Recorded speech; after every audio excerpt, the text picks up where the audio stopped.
Sync licensing, how you get your money as an independent artist. We're gonna tell you about it coming up. No matter when I'm losing, it's no confusing about the ride I'm choosing, and the only way I'm moving, doing me. It's just me I'm doing. What up, Odies? Welcome to our show, Doing Me. I'm your oatmeal eating, rapping guru host, Dyggz, here with my co-host. Hey man, your oatmeal eating Robinson Batman over here, and we are with you guys every Monday, Wednesday, and Friday. To give you 3 things. And 3 things only. Recommendations to kill your oatmeal hunger. Simplifying the artist role in the music industry. And business tips to get your bank account fatter. Now we have to continue this trend that we have created with the oats family and how they just go from they don't just do oatmeal, they do multiple products. Right. And today's product is a childhood favorite. Yeah. I heard you had a little relationship with this individual. I've been going with Small Deborah for a long time. You know her as Little Debbie. You feel me? You see this right here? You see that smile? Why? You see all them teepuses. All them teepuses. When I was little, this was how my mother could get me to do anything. She offered me an oatmeal cream pie, and bruh, it was gonna get done. See, for me, it would be like, so I used to always bring a lunch for from grade 1 to 12. Oh yeah. So it'd be 2 peanut butter and jelly sandwiches. And this be your dessert? Chips. And dessert. Woo. With a Capri Sun on the side. Oh, you was living with the Capri Sun? With the Capri Sun. We're going to talk about Capri Sun in a later episode. Oof, come on. Let's get this oatmeal pie. Because you have Capri Sun, the skill to hit that joint one time with the joint. Yeah, man. Me too. All right, here we go. We about to break out these pies. They gotten smaller. I know what I'm saying. They used to be like, dang, they trying to make you. But see, that's good. They trying to have your servings to be smaller and more of a better portion. I see Debbie been working out. She got a little smaller. You feel me? You been working out, mama. Hitting that treadmill. All right. Let's see if she's still like I remember. You feel me? She ready. Cheers. Cheers. Yeah, she's still that girl. Just like being in the cafeteria. Still that girl. Mm-hmm. Oh yeah. You know how to treat me, girl. Mm-hmm. Don't play with me, Debbie. Mm-hmm. Debbie. Oh, man. I feel like I'm in a commercial right now. You know what I'm saying? But the only thing that would make this better is if I had some background music. Now, we're both artists, so we can provide our own background music. Right. But if we weren't artists, there could be an artist out there that's watching us right now getting paid. But how in the hell would they get paid? That's called something called sync licensing. What we talking about today. Tell them what it is, man. Sync licensing is when an artist or producer of music gives someone licensing to use their audio and their visual. And things like TV. Games, the video games. Film. Yes, commercials. Ads of all kinds. Yes. Here's the thing is, even if someone takes your music and puts a still picture in there, in the visual, they gotta give you, they gotta sync that up. They gotta give you a fee for that. So if I'm just like, it's a picture of me doing this. Right. And music in the background. Yeah. They getting paid. They're getting paid. Oh, shit. That's sync licensing. That's what happens, man. The music producer owns the publishing in that situation. So you get paid fees. 2 ways you get paid off of sync licensing. What are 2 ways? All right. The first way is there is a sync licensing fee. For someone to use your music that you gave them the rights, they have to pay you for that. Okay. That's something you can waive. We can talk about later. But also, that's negotiable. It can be from $1 to $1 million. It depends on what it is. The second way that you get paid your music is through royalties. Okay. Just like a regular stream or... Is that where your pro comes in? Yes, and if you don't know what a pro is, you can check out our video that we did earlier. Link is in the description down there. Come on. All right. Now, the 2 entities when you're getting sync licensing, the people that you have to go to set you up to, say, get on a TV show. Or to get on said film. Right. Or onto a video game. A Pepsi commercial. Right. It's a music supervisor. Those people are looking for music. Those are the people that are in charge of actually putting the music in a movie or in a TV show or on a video game. I didn't know there was a supervisor for music. Yeah, there's a supervisor for music. That's their whole job, and they're out there looking for music. Like they looking for me? They're looking for you. What? Right. And if you go looking for them, they'll be like, hey, I'm looking for you.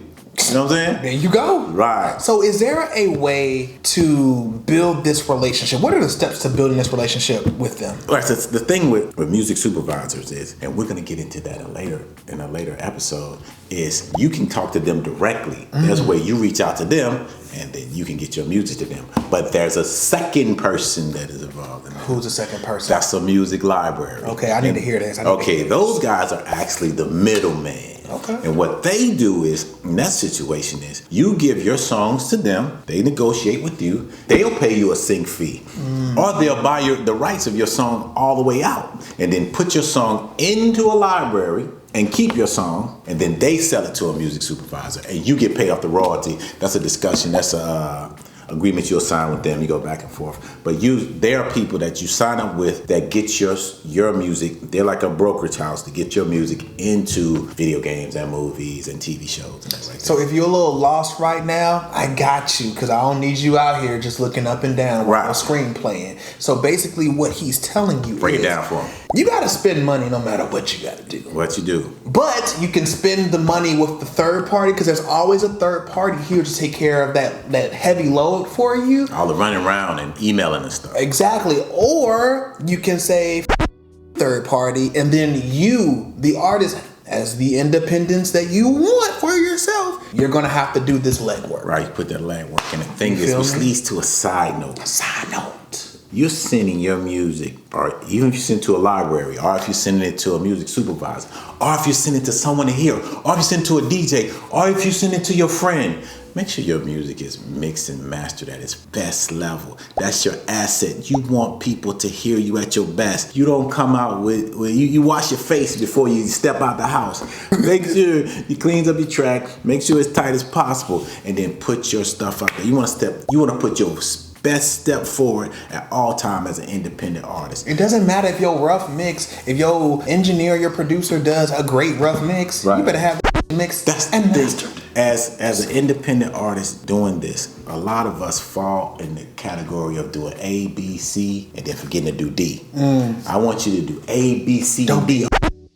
Do it all. If mix and mastering is part of what you got to do to put a single out, get it mixed and mastered, and play people send that to music supervisor. They're looking for it, but they hear a lot of music now, and you're being compared to people that they will ignore it if it's off, if the levels of the vocals or the levels are. Take care of your business, Odies. Impressions are always made in every step of a process, but there's only one first impression. Yeah, bro. Get right. Make your first impression together. Right, let's do it, man. Now, what you got for me? If we're gonna talk about first impressions, I gotta give you a this or that. This. You know what I'm saying? Because you only got one time to get your answer together. And we don't discuss this or that prior to the show. No, you always hit me hard. I don't write them down prior to the show. I come up with it at will. I never see them coming. You know, who cares?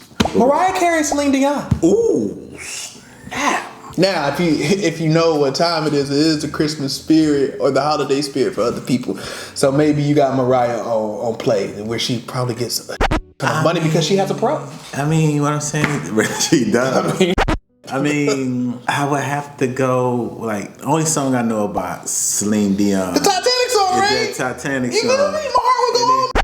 It will go on. Yeah. It will. Her heart does go on. I tell you. And on for years. Damn. It don't stop. I really believe Jack could have been saved. Mans was just sitting there in the water. And while she was, Rose was just sitting there on the damn piece of wood, just shivering. But man was in the water, get your ass up and get your piece of wood too, bro. Man, Jack, we just stayed on that same piece of wood. Exactly. I'm like, yo, scoot over. Right. We paddling together. Room on the wood. It was room, because she laid down to talk to him and say, "Oh my God, die." Right. I'm just saying. Right, Rose. But okay, Rose, you got me all the way. I'm guessing you're going with Mariah. I gotta go with Mariah Carey. Man, okay. She does have a catalog. So does Celine, but we don't know it that well. Right. Just Mariah Carey's that right kind of crazy for me. So I'm just gonna go. He said right kind of crazy. That right kind of. Not wrong kind of crazy. Right kind. Right. Mariah Carey, she sings very well. She's absolutely nuts. You can't live with it. I've got to go with it. I literally thought you was about to give something no, really she's profound. absolutely. I mean, Nick Cannon knows. Nick Cannon knows. Shoulders Eminem. Eminem. She's absolutely nuts. I hope y'all figure that out. Yeah. And with that being said, I hope you figure out that Little Debbie, Small Deborah. Small Deborah for us. She is. You know what I'm saying? But she doesn't just have oatmeal pies, but that's what we're focusing on today. But we want to hear more about the snack community. What is your favorite? And what you like from Small Deborah? You know, because she's a baddie. She got one thing. She got product. She got product. She a pusher. She a pusher. Debbie a pusher. That's one baddie. I'm just saying. But you do not forget to do what? What's it? Well, first of all, what you need to do is subscribe to our YouTube channel. If you haven't done that already, do it. Because it's very rude to participate and not participate. Watch and not click. Right. I need you to click on subscribe. And then after you click on subscribe, go ahead and like this video. Even if you didn't like it. Because you're proving to us that you follow directions. How about that? Follow directions. For all my independent artists out there, that's the ultimate guide for independent artists. That's going to be in the description. Go in there, click on it. I need you to click on it. I also got a sheet on there for p.r.o.s. Give you information about those. And we're giving this for free. We want you to be educated. We want you out here getting bags on an unlimited level. Right. We want the oldies to be healthy and paid. That's what you feel me? Healthy and paid. And inspired, man. Out here. And what's the last thing they need to do? You need to mind your business. You got to mind your damn business. Be about your business, man. I think that's the best sign off we can ever give to the audience. Mind your damn business. Jeez, that's it, man. All right, team. See you. Peace. No matter win or losing, it's no confusing about the ride I'm choosing, and the only way I'm moving, doing.